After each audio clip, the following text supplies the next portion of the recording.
Now let us consider verse 22 to 29. Then the children of Israel, the whole congregation, journeyed from Kadesh and came to Mount Or.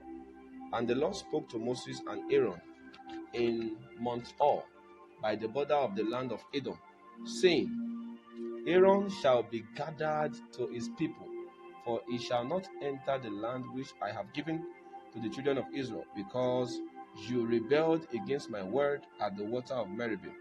Let us quickly check the gravity of the statement made in verse 24. Now, concerning Aaron, the Lord said to Moses, he will not enter because Moses rebelled against his word at Meribah. You will notice that the decision of God on Aaron was not based on what Aaron did. It was based on what Moses did. Now, because Moses rebelled, the Lord said Aaron will have to die. This is one of the weight and the cost of leadership. Most of the time, when God wants to react to the rebellion of the leader, he can begin to deal with the followers. Your leader can determine certain possibilities and realities around your life. Aaron is the vice of Moses. Aaron, being the vice of Moses, suffered the consequence of Moses' rebellion faster than Moses himself. Becoming a leader is good and desirable, but understanding the nitty-gritty of the weight of leadership before going into it is better and desirable. When it comes to leadership, the key is understanding, not opportunity. The key to leadership is understanding, not opportunity. You may have the opportunity to become a leader, but if you lack understanding, then you may end up a casualty. Opportunity alone is not enough, except an adequate knowledge of what you are.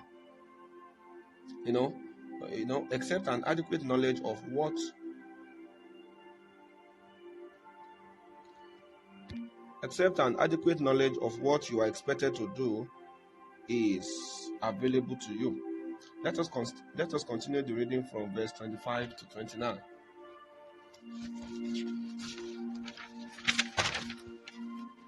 Take Aaron and Eleazar his son, and bring them up to Mount Or, and strip Aaron of his garment, and put them on Eleazar his son. For Aaron shall be gathered unto his people and die there. So Moses did just as the Lord commanded, and they went up to Mount Or in the sight of all the congregation. Moses stripped Aaron of his garment and put them on Eleazar his son, and Aaron died there on the top of the mountain. Then Moses and Eleazar came down from the mountain. Now all the congregation saw that Aaron was dead. All the house of Israel mourned for Aaron 30 days. From here we could see how Aaron,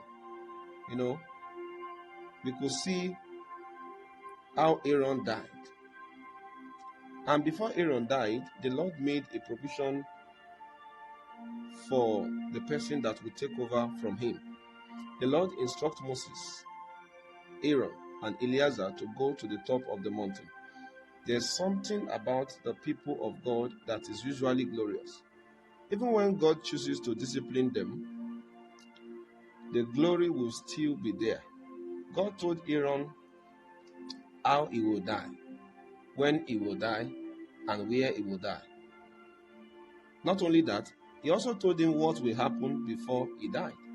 This was glorious. This is actually glorious. It was not a common experience to everyone. Death is certain, but the revelation of the event preceding each and everyone's death is optional. Only few people know certain specific things about their death. Imagine Aaron died because he was attacked by armed robbers.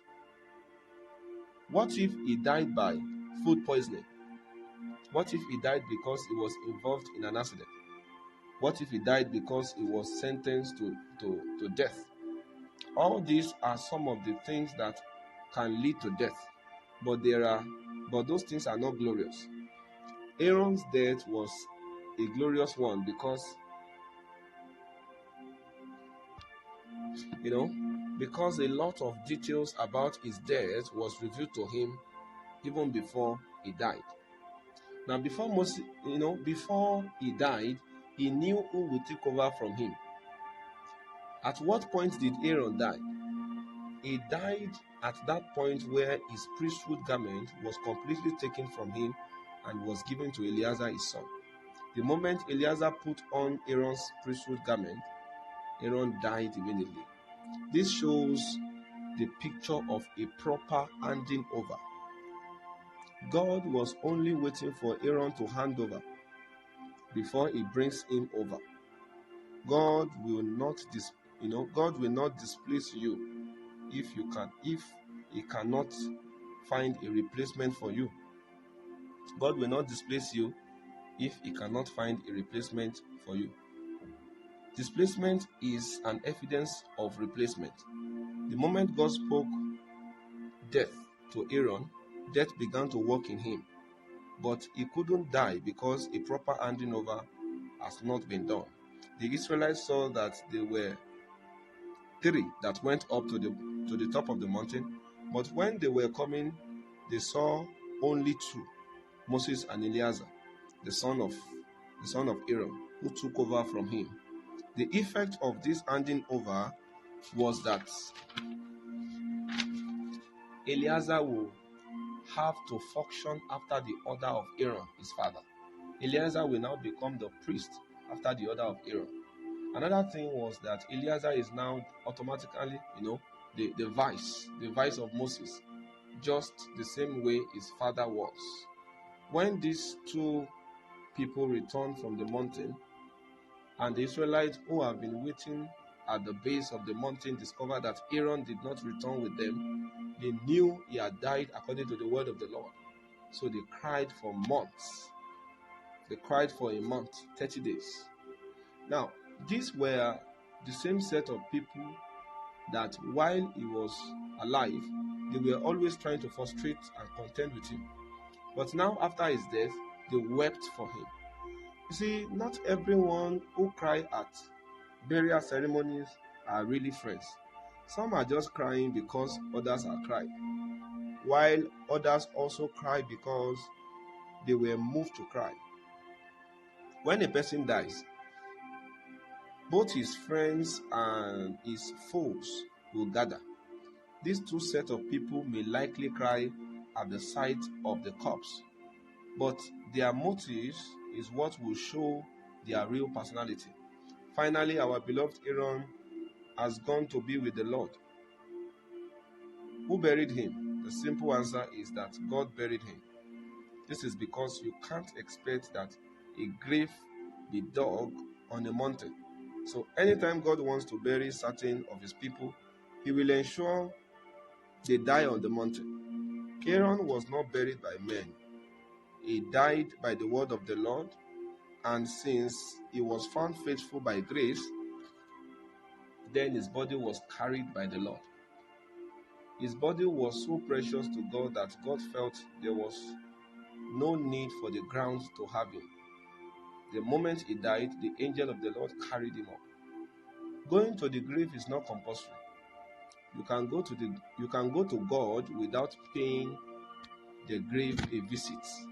Another thing to note was that Aaron's body was offered to the Lord as a sacrifice.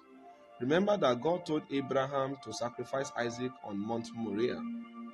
The mountain top is a site for sacrifice. So when God told Moses to bring Aaron to the mountain top so that he can die there, God was equally saying that Moses should sacrifice Aaron on the mountain. No wonder Aaron did not try to dodge the death, because he knew it was glorious. The life of those that truly knows God is a sacrifice unto God. Whether alive or dead, their life is a sacrifice unto God.